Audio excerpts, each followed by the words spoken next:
Stories shape how we see the world. Voice of Witness is an award-winning oral history nonprofit harnessing the transformative power of storytelling. We work with individuals and communities impacted by injustice, helping them document their lived experiences through oral history, telling their own stories in their own words. In an era of reductive sound bites, we need this kind of nuanced grassroots storytelling to create a more just future. Visit voiceofwitness.org/learn to get involved, check out our workshops, and download tools to support your own project. Join us in building a more connected world, one story at a time. Hi, I'm Rashmi Sajani, founder of Girls Who Code. Look, I'd consider myself a pretty successful adult woman. I've written books, founded 2 successful nonprofits, and I'm raising 2 incredible kids. But here's the thing. I still wake up wondering, is this it? And if the best years are yet to come, when's that going to start? Join me on My So-Called Midlife, my new podcast with Lemonada Media, where we're building a playbook for navigating midlife, one episode at a time. Each week, I'll chat with extraordinary guests who've transformed their midlife crisis into opportunities for growth and newfound purpose. At some point, we all ask ourselves, is there more to life? I'm here to discover how to thrive in my second act, right alongside you. My So-Called Midlife is out now, wherever you get your podcasts. Lemonada.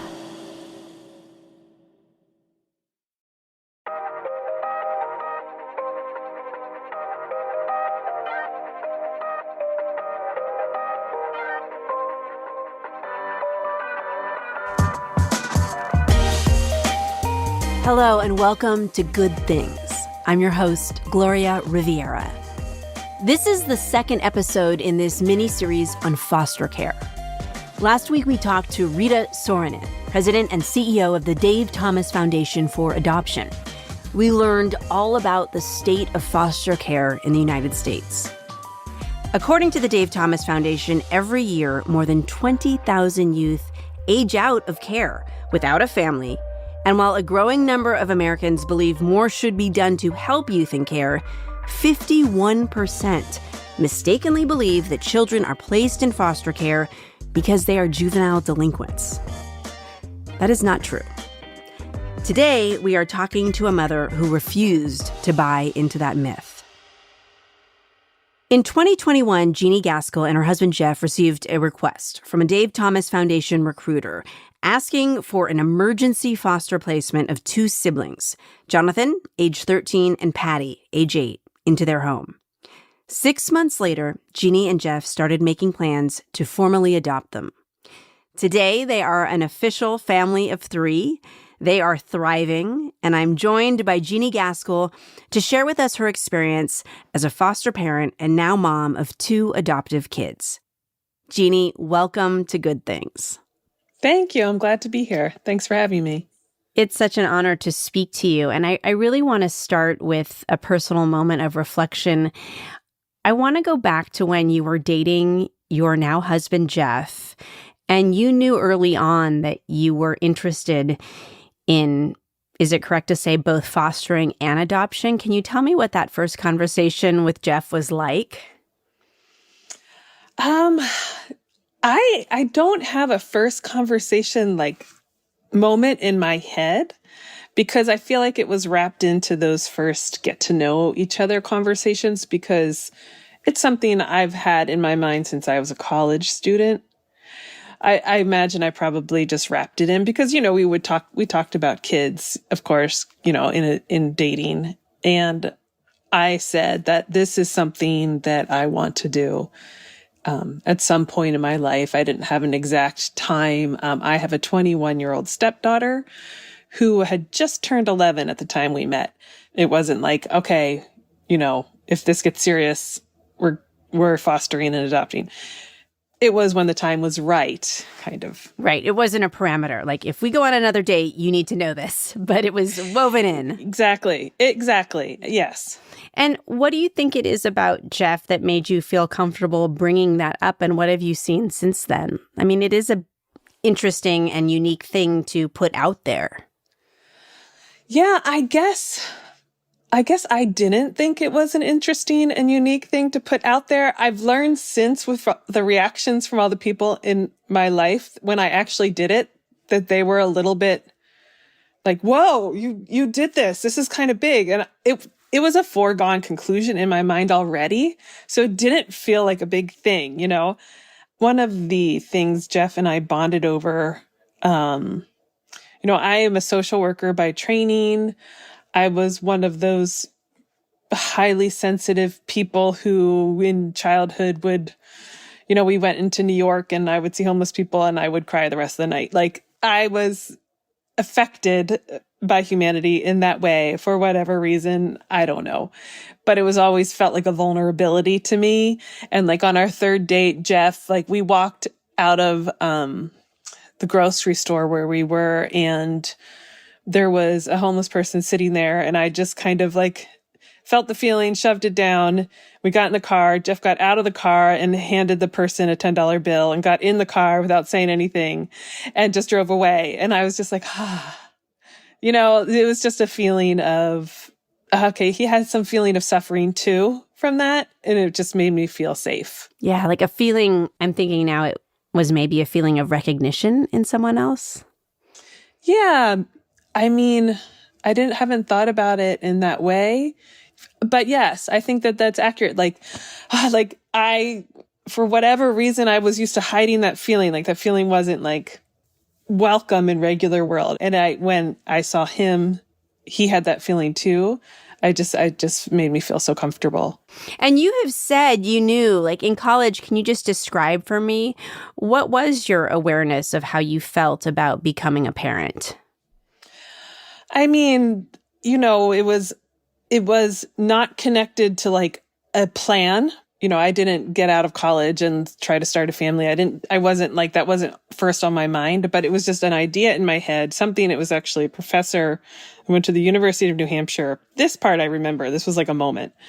I was in it was like one of those first year large classrooms with a prereq that I was taking. And the professor said she had adopted two children. And I didn't know at that time about private or foster or anything like that. Anyway, that professor said something like, there are so many children in the world who need love. Like, why don't we love them? Mm. And that just like really struck a chord with me. And that was just kind of, I was like, yes. That was just like, yes, okay, done. That's true. That needs to be done. Wow, I love that. And I want to do it. Like it was just a desire I had. Yeah, well, those two ideas are very different, right? You can recognize, yes, there are children who need love in this world, but then to immediately, and I want to do that. Yeah. I want to be a part of that. I want to be part of that giving of love and care. Yeah. Well, I think that, unfortunately, and we'll get into data and statistics later, but it's all too rare. So I really take my hat off to you. That's a lovely thing to know at a relatively young age. Yes, I know. And that's the part where, honestly, it's a little bit uncomfortable as an adopted parent because people are, oh, it's so great what you're doing. And I'm like, it's kind of the worst part for me. Like, because first of all, I wanted to do it. This was something, when you have a desire, you have a desire.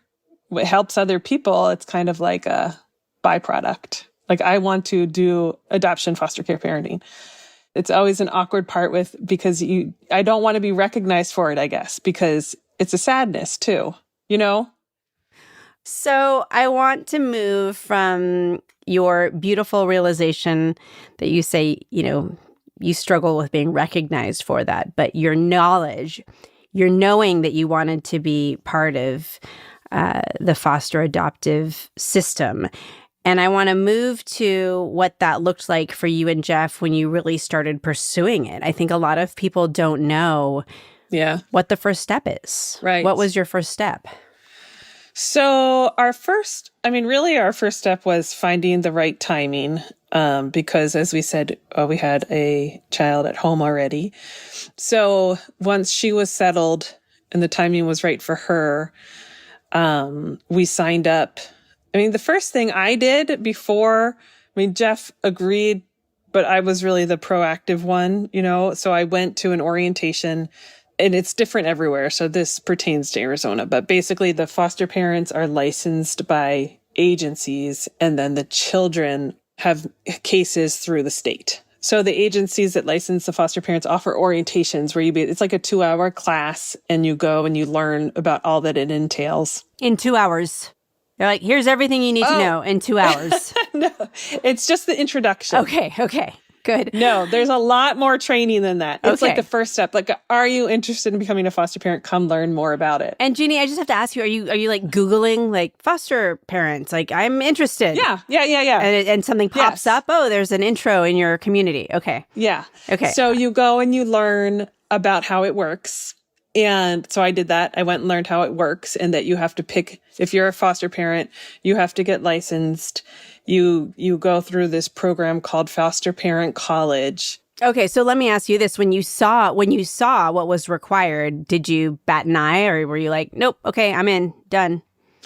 I think I knew enough because of my social work background that I knew I had a lot of basic knowledge about that it would entail a lot of training, and they come into your house and all the inspection, and you meet with someone, like you go through the whole process to get licensed, and then once you're licensed, you have monthly meetings with your case manager until you have children placed, and then it's weekly. Okay. And I'm assuming licensing entails background checks, security checks, time in your home, lots and lots of questions from a caseworker. Who are you? Are you a good person with good intentions? All of that. Okay. Yes. And we did 2 things. So, and again, every state does it different, but in Arizona, you get licensed to foster and certified to adopt. You can do one or the other, or you can do both. You get licensed to foster or certified to adopt. This is in the state of Arizona, or you can do both. Yes. So what was your approach? Let's just do both? Let's do both. Okay. Let's do both, and see because the process is a little different. Mm-hmm. If you only want to do adoption, you don't want to be a foster parent. They're very different mindsets.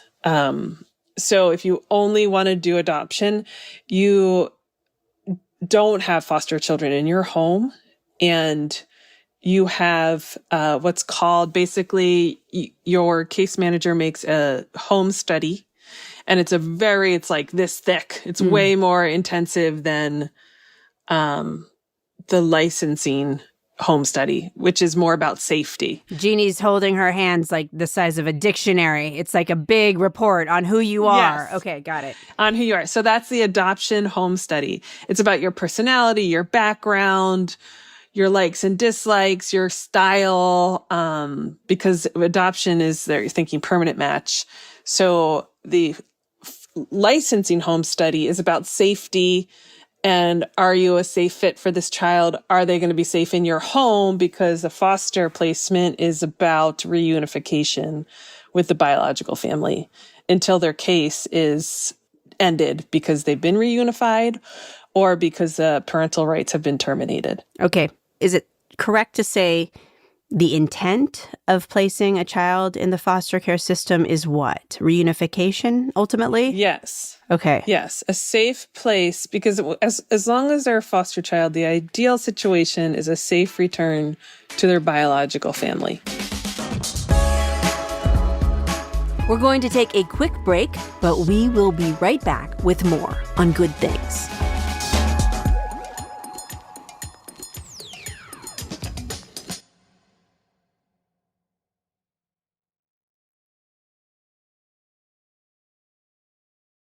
Interested in the power of first-person storytelling?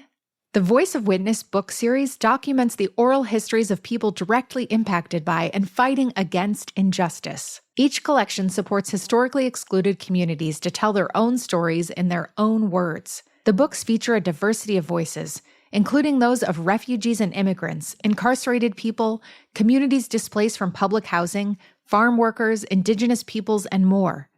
These powerful stories highlight crucial issues and expose the impacts of harmful narratives and policies, laying the groundwork to build solidarity and movements for change. Voice of Witness books are read and used by thousands of educators, organizations, and advocates across the country each year.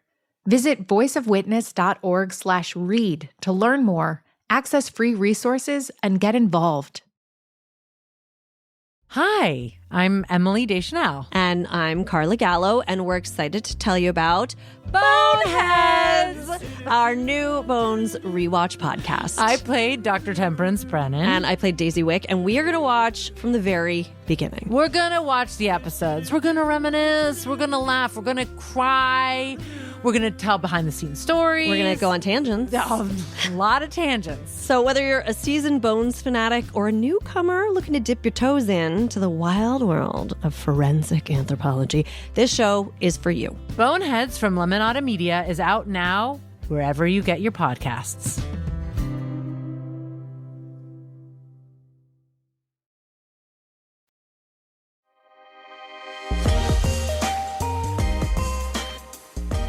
Okay, so you get both licenses after many, many hours. And Yes. at this point, are you connected with the Dave Thomas Foundation for Adoption?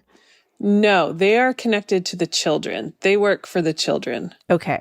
So we met them when we were placed with our now children. Okay, so take me to that moment when you, as I understand from what I read, you received a phone call. You're licensed, you're ready to go, and you get a phone call. What does the person on the Yes. other end of the phone say? So I had gotten connected with a DCS lawyer who I had just kind of a chance conversation with her. And she said, "Oh, send me your home study. I know a lot of case managers in the DCS, who have kids that need to be placed." And DCS is? Oh, Division of Child Safety. So Okay. it's CPS in some states, it's DCS. Okay. And we had space for 2, and we were licensed for 7 and older. Okay.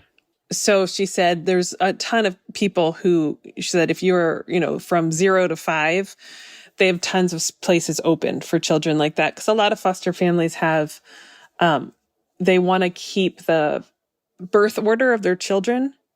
Which is, it's pretty important to think very carefully if you already have children in your home, who you're going to bring in additionally. But we didn't have any children in the home. So we were like, she said, basically, you're going to get placed very quickly with either a foster child who's near the end of their parental rights have already been terminated, or they're 4 or 5 years into the system. So that's the way they're probably headed, or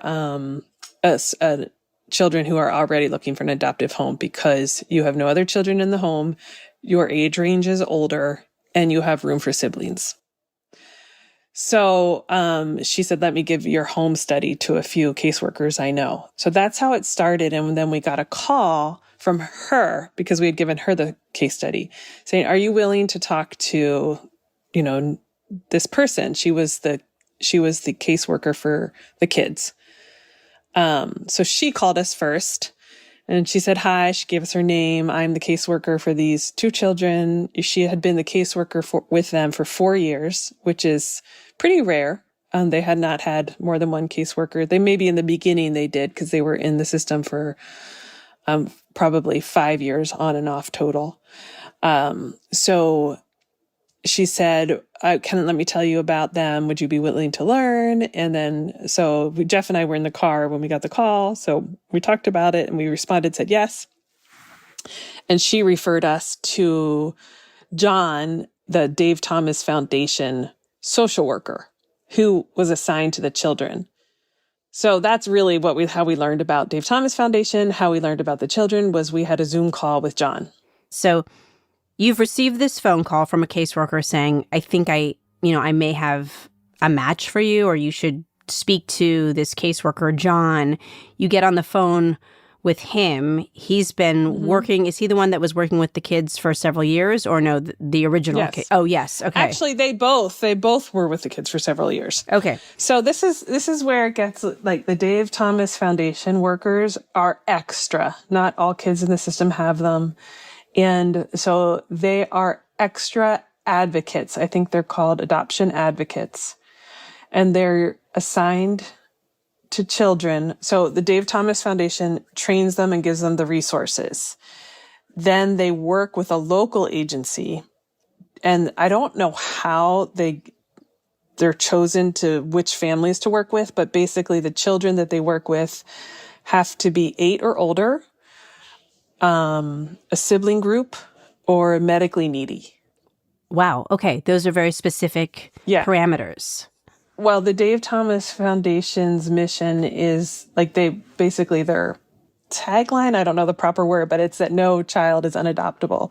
I love that tagline. No child is unadoptable. So those are groups of children who don't get a permanent home and who age out of the foster care system, which is, right. Not all. I mean, some kids, once they're teenagers, they choose to age out of the foster care system, but a lot of them want a home, right? Adoptive home. So what were you told about these 2 siblings? So just their background. I mean, this is the awesome thing of, I think, having this extra adoption advocate is because when the state systems, the CPS, DCS systems, they're so regulated. You get so it's like, here, you can have this information now, and then you can have this information, and then you have 24 hours to give this information. And it's just so, and the caseworker I met from DCS for the kids, she was awesome. And so was our licensing worker, but they're so regulated. They can't really give you any answers. Whereas when we went with John, we could just talk freely. It was like talking to a friend of the family about the kids and their family and their background and their personalities and what happened to them that they ended up in the system and the twists and turns of it and all the different people in their lives. What you're explaining sounds extraordinary. And you would feel like I really would hope you'd get placed with someone who had that extra advocate, who had that Dave Thomas Foundation for Adoption advocate in their lives, because it's so helpful for you. I mean, this is like, in a very tough situation, it's a little bit like winning the lottery to have a Dave Thomas Foundation for Adoption advocate. It is. All of this stuff, I just, you just do it. You just go into it and you do it. But then looking back, I'm like, oh gosh, I'm glad that went that way, because it would have been really hard without that, because it's so confusing, all the information, and the kids don't remember everything, and they're in different group homes and they want to keep connected with different people from their group homes. And then, after adoption, before adoption, when they're with you as a foster child, everything, you're not the decider of many things. The state is. If their parental rights are terminated and if they're still in foster care with the plan for reunification, their bio parents are. So, in the beginning, when they were placed with us as foster children, I didn't have to make decisions about who they're allowed to see, who they aren't allowed to see in their family visits. Do the visits need to be supervised? Is this person someone they should have a visit with or not? Is it safe for them to have a visit with or not? I didn't have to decide those things. I had to go by the state's plan. After adoption, that's all up to me and Jeff. And, you just don't have any information really. So John, he had all the information and he facilitated all the meetings. He introduced me because after adoption, they could get reunified with their biological mom, because their biological mom wasn't allowed to see them before adoption from the state rules. But the parental rights, had they been terminated or paused or? They had been terminated. So okay. They came to us in 2021. They had been terminated both 2 separate times, kind of in 2015, 2017, and then 2019. So there was a lot of back and forth and trying and failing and, just a lot of things that went into it not working out. Yeah. But you have this person in John who has all the knowledge and is able to liaise between that sensitive, potentially traumatic information for the children and you, right? To be that bridge. And yes. Yeah. Yes. And really help navigate it. Okay. So this is your first time fostering. Mm-hmm. You get the phone call. Can you take me back to that first day before you meet these 2 young kids? I mean, were there any hesitations? Were there nerves? Or were you, exhaled, 2 feet on the ground? Yeah, no, that wasn't. No. That wasn't. You're looking at me like, yeah, no, not the latter. I would like to meet that person. Yes. So first of all, we were expecting to get a call because we had just gotten licensed to foster, like for a emergency placement, short-term placement, like here, which is more typical. They come to your house, you have little notice. They stay for a month, they stay for 6 months. So, but because we were also had the adoption certification, they wanted us for end stage cases. Because when a child is at the end of their case, they want them in a possible adoptive home. So there's less moves for that child. Okay. So, we had gotten the call, and the call was to approach them as adoptive parents. So when you approach them as adoptive parents, it's not an emergency placement. You can plan it. So we made a plan. They were in another adoptive home placement that was not working out. It's called a disruption. So their team was anticipating a disruption at their current placement, at the placement where they were. They were in a home at that time. They had left the group home. They thought they were going to be adopted by this other family. Wow, this language is so striking. They call it a disruption. They're on their way. The kids are on their way, and then something happens, and that is no longer the path forward for them. Okay. Yes. And disruptions are part of the data that's collected but from agencies to show because disruptions are really harmful for a child. It's one of the controllable factors or somewhat controllable factors you can do to try to prevent less additional trauma to an already traumatized child. So that was one of the tips I got. Look for agencies that have low disruption rates in their placements because it means they put more thought into their placements. That's a really good piece of advice. Like I wouldn't have no idea, but look for low disruption rates because we're talking about children who at that time were how old? At that time, Patty had just turned 8. She was just like when we got the phone call, it was probably like on her 8th birthday. And Jonathan was 13. Wow. Okay. Young kids who've already been through so much. Okay. Yes. So their team had done a good job. They were like, we don't think this is working out. And even if the family doesn't disrupt, we might disrupt. The agency might disrupt because they didn't think it just wasn't turning out to be a good placement. So they approached us and they said, so we had a plan. This was February 2021. They were going to come stay with us for a weekend and they were going to tell the kids, this is a respite placement. You're going to have a respite visit. Respite is when you get, all foster parents have respite days. So if you're going out of town and the child's not allowed to come, or, for whatever reason, you need a respite day, there are respite providers, licensed respite providers. So they were going to tell the kids, you're going to stay with the Gaskills for the weekend. And then the plan was, they were about 2 hours away from us. On Sunday, when their caseworker drove them back to their current placement at that time, they would say, hey, what did you think about the Gaskills? Did you like them? So what happened, so that was probably Tuesday we made that plan for the weekend. On Wednesday, I got a call. Something happened. We are taking them out of the house now. Wow. Can they come tonight? Wow. And just stay. I mean, already when you said they were coming for a respite weekend, I was thinking, gosh, these young kids have to make this decision. Well, not a decision, but they need to share their opinion of you after 2 days together, 3 days tops. That's pretty intense. But the story just got even more intense. 100% intense. It's impossible asks, all of these things, of the kids, of the adoptive parents, of the foster parents. It's all impossible asks.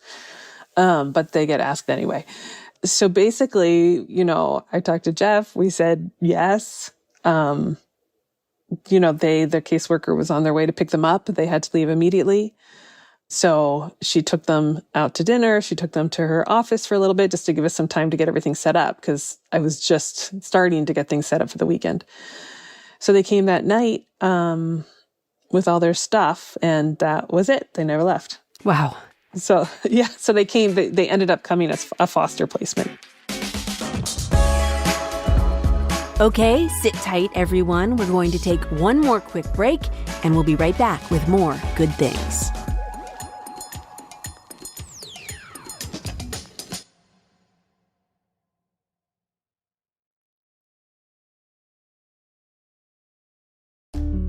Want a sneak preview of hot new audiobooks?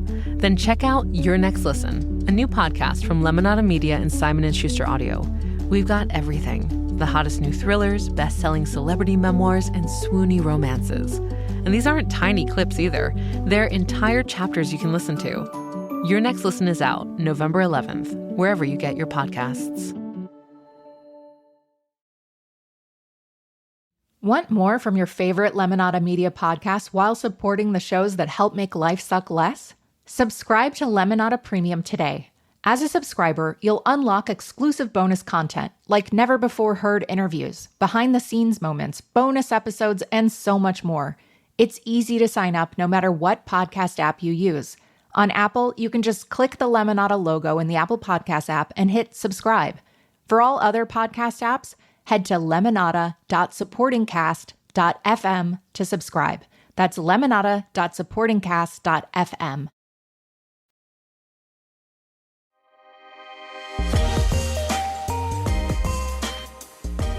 Tell me about how you felt about them arriving as a foster placement. I ended up feeling like, oh, it's better this way. Because, I mean, not the deer in headlights, everyone thrown in together, but it was less pressure. Yeah. I feel like if they had arrived as being like, I mean, the way you do it, if they're an adoption placement is the way you're supposed to do it is have a gradual transition, but they're automatically getting to know you as their future parents guaranteed. Right. Whereas I feel like we knew we were going to be their future parents, but they could see us as foster parents and they could see us as did they like us or not, Yeah. There was less stakes. Right. So let me take you from there to when you decided, okay, now we want to talk to them about making this permanent. What were their reactions? So we had John, their Dave Thomas Foundation caseworker, ask them because we wanted them to feel comfortable saying no if they wanted to, or, just to be honest. Yeah. But Patty, who was young at the time, she didn't even know what it meant, honestly, but she just from day 2, I want to be adopted. I want to be adopted. I want to be adopted now. I want to be adopted. She didn't really know what it meant, but I think she knew it meant she wouldn't have to move again. Yeah. And what is she like? What is Patty like? What are your recollections of those early days? Patty is a ball of energy. She's like everything, switch turned on, super affectionate, very creative, very into her creations. I've had to learn, there are things I was like, I don't even know how you could have made that. I wouldn't have ever thought to tell you not to do that. But like, she loves to make potions, with all of the lotions in the house and the shampoo and the very sensory oriented, very, very affectionate. She's a sweet, sweet girl.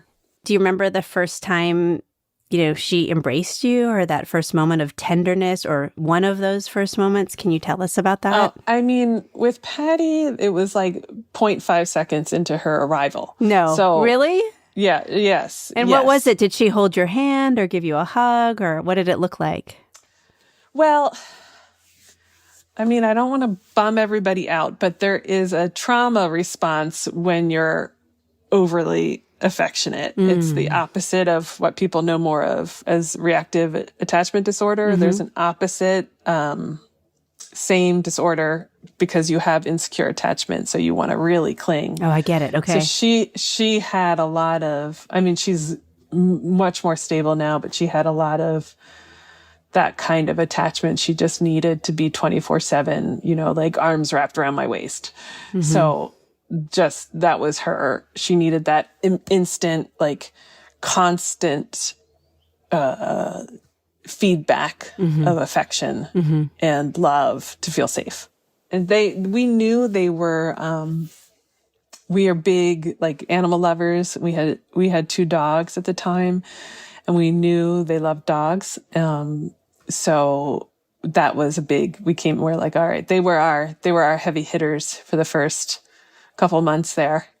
We used the dogs as our kind of meeting place. I was just going to ask, you're referring to the dogs as they were the heavy hitters? Yes. Yeah. They were the therapists. Yeah. Yeah. Well, dogs do that, right? So, and what about Jonathan? What was his evolution from, walking in the door to, your conversation about making it permanent? So he's a totally different case, I think, he was with his sister the whole time through all of this. He had to become very parentified over her, and also very quiet because she talked all the time. So he's very, very internal, and quiet, and does not show his cards. Yeah. So I like that phrase you use, parentified, which your meaning is that he had to be her parent.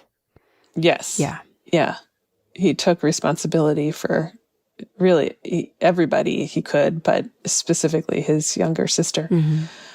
So for him, it was much slower and more, I really had to make conscious decisions like, we're going to have a conversation, in the car rides, walking around. Yeah. And we did have a formal conversation with him, Jeff and I, because he was of the age where he could say no. Patty really, at that age, didn't have a choice. DCS had the final say. But I think 12 and older, a child can deny. They have the right to deny an adoptive placement. So we wanted to make sure he knew he had that right, and he could say yes or no, and what would happen after each choice. And he said, yeah, I think it's cool. I love that. I think it's cool.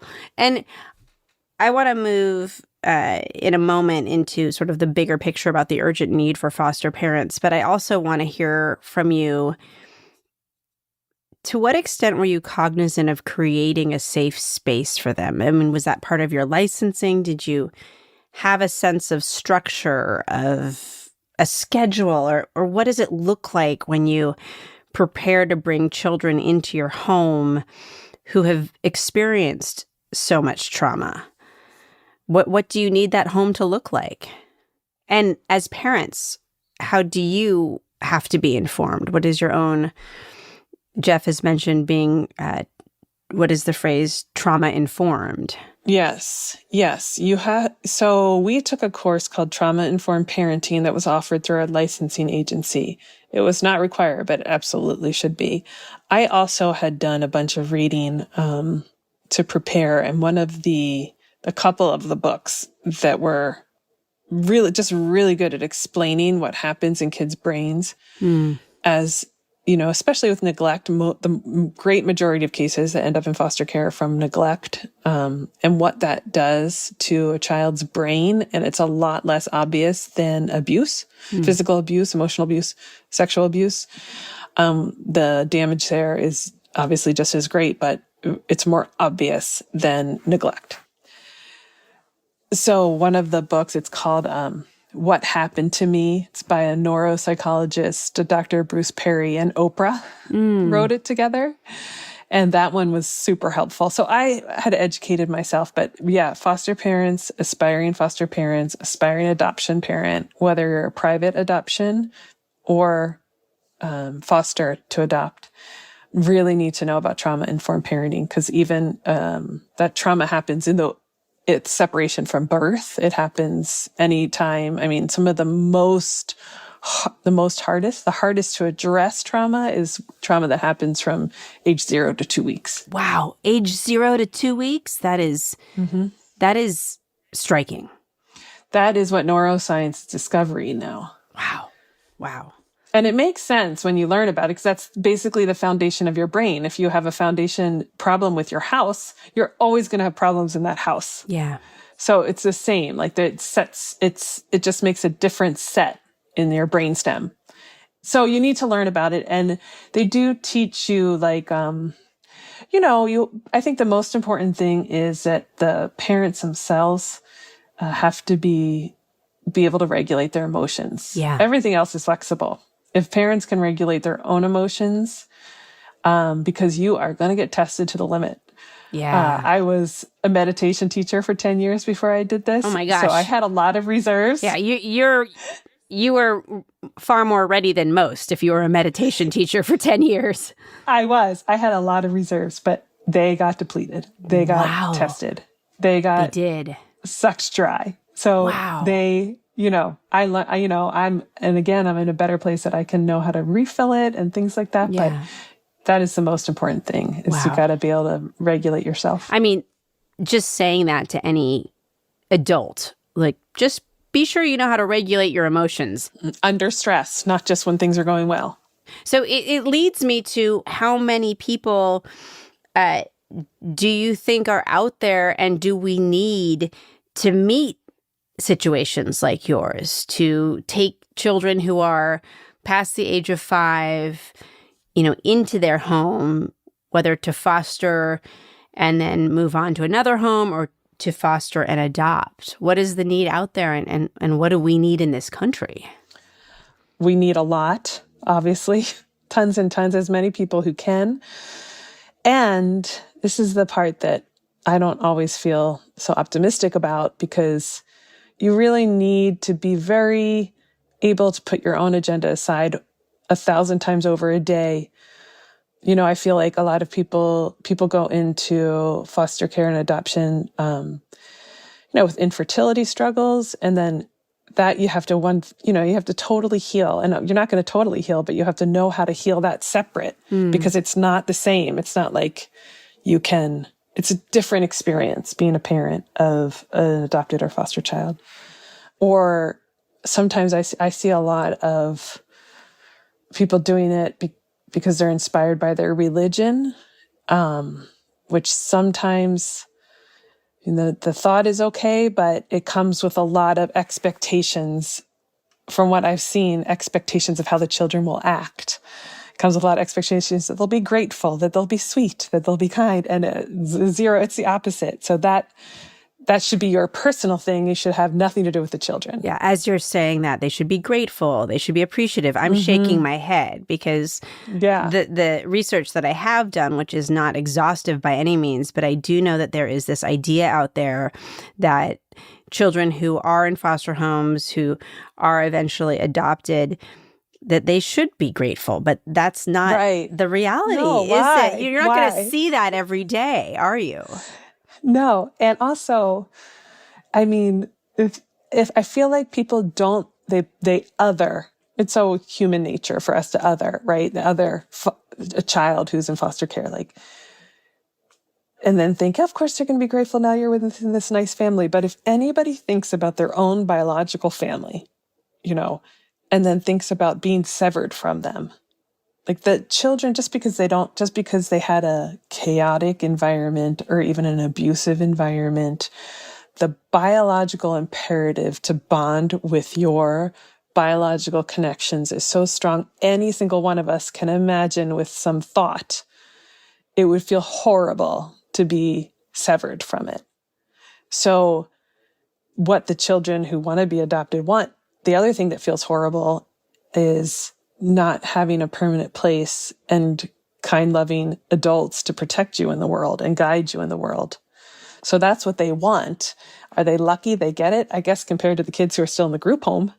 And I think probably they if they end up in an adoptive placement that's good, they've a lot of relief, and they probably do feel grateful and lucky. But I mean, that's like saying, aren't you so grateful that I saved you from drowning? You should be so grateful. Right. You're like, yeah, but I would have preferred not to drown in the first place. Right. And also, these are young humans dealing with so much. They don't walk in the door, thank you, thank you, thank you. Even though you describe Patty saying, adopt me, adopt me, adopt me, you also say she didn't really know what that meant, right? No, she didn't know what that meant, I'm thinking, calling all super healthy humans into the foster care adoptive system, right? I mean, you have to be... ideally, you have to be a very healthy human. Willing to work on it. Yeah, willing to work. Maybe that's the better way. Yeah. Calling all those who are open to working on themselves as they work on welcoming these children into their homes, as they work on creating their own family. I mean, it's a beautiful thing to listen to your story, because you seem to be navigating it just about as well as anyone could, with all the frustrations and all the tenderness. Trying. I fail. I mean, I go to bed at night sometimes cataloging my failures, I think, as probably all parents do. Yeah, I know. But not necessarily in a bad way. I try to do it in a way that, all right, okay, I have encouraged myself way. I have to give more in this way. You know, you can't slack off much emotionally when you're a foster parent or adoptive parent. Well, tell me about the biological mother. I want to know how this happened. Well, the thing is, like every kid just like every kid out there, every kid's going to have a different family. So, and every situation is going to be 100% different. So I always say, because I don't think it's realistic to say to future foster parents or current foster parents, like you must have a relationship with their biological family. It's not the best for every kid. There are genuinely harmful biological and adoptive families out there. People are people. But if you can, in some way, whatever you can that is safe for the child so that they don't have it as a big, like, they should just get to develop their brain as a child. So whatever way that works best. So our situation is way better than most, I would say, because they have a lot of biological family around who, for whatever reason, we were able to connect with really safely and warmly. Like they, for whatever reason, they were supportive of the adoption, did the things in their own life they needed to do to be a safe connection and a safe presence. And also because my kids are older, and especially the older my son, he lived with them until he was 8 or 9. So he has, those are his family. I mean, he calls us Jeff and Jeanie. He doesn't call us mom and dad. Right. So you're talking about Jonathan, who was with his biological family 8 or 9, which is the same age that Patty was when she came to you. So there's just a different experience there. He has memories. It's totally different. Yeah. So every child is so different. But really, John from the Dave Thomas Foundation was so helpful with that, because after adoption, you don't really have any support from their case. They don't have a case manager anymore. So it was a little bit hard to navigate, but he set up a meeting. I met with their mom and their aunt. I'd already known their aunt. They're identical twin sisters, which is super cool. We met for lunch and we talked and, kind of decided how it would go. And then it's just gone like that, and it's just gone easily and well. So I feel like it's probably more rare that everybody in the picture is a willing and cooperative player, but that's just what happened in our situation. And I do feel like it's rare. So I don't think you can't say like, this is what you should do, but that's what we do. Do you think it's been good so what do you see in Jonathan and Patty now that they are back in regular touch with their biological mother? What have you seen in them that's made you perhaps think, okay, this was absolutely the right decision? Well, I think the whole thing is, in all adoption communities, the healthy thing is like child-centered, what's best for the child. In this case, like I feel like they can put it out of their mind. It's not like, of course, I think you can imagine if somebody's wondering how their mom is, do they have a connection with her? Can they talk to her? It's always going to be there. It's always going to be bothering them when they're playing, when they're going to school, when they're with their friends. It's always going to be taking up brain space. So the most you can relieve them of that brain space so they can just be kids, I think is the best. It's not what's best for the biological mom. It's not what's best for the adoptive mom. It's what's best for the kid's child development. So that's what I saw happen, is that they don't have to think about it. They have a connection. They know there's a monthly meeting. They both have access to the phone numbers. They can call each other whenever they need to. And again, this is because of the cooperation of all the people involved. I really do think it's a rare, but that's the result, is that they don't have to have all of that nagging on their brain all the time, and they can get to doing all the other things they need to do with their brain. Yeah. It feels like the word that's coming to mind is it's no longer the void it once was. Exactly. That's a nice way to say it. Very poetic. I like it. Jeanie, I have to say a huge thank you, for sharing your story, for being so comfortable sharing your story. I feel like you love these children, that you and Jeff absolutely love being parents to Jonathan and Patty. And we do. That's amazing. We do. Yeah. And your dogs. Your dogs love them too. Of course. So thank you for sharing your story. Oh, I'm glad. And I enjoyed it.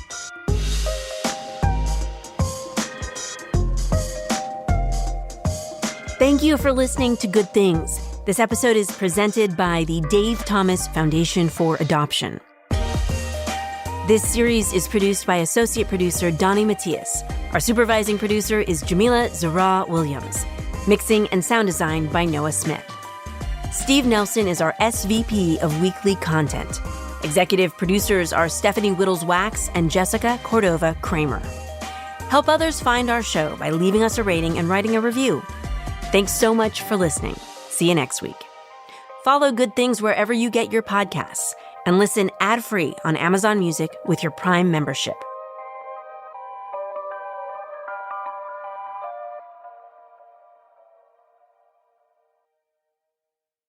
Are you looking for ways to make your everyday life happier, healthier, more productive, and more creative? I'm Gretchen Rubin, the #1 best-selling author of The Happiness Project, bringing you fresh insights and practical solutions in the Happier with Gretchen Rubin podcast. My co-host and happiness guinea pig is my sister, Elizabeth Kraft. That's me, Elizabeth Kraft, a TV writer and producer in Hollywood. Join us as we explore ideas and hacks about cultivating happiness and good habits. Check out Happier with Gretchen Rubin from Lemonada Media.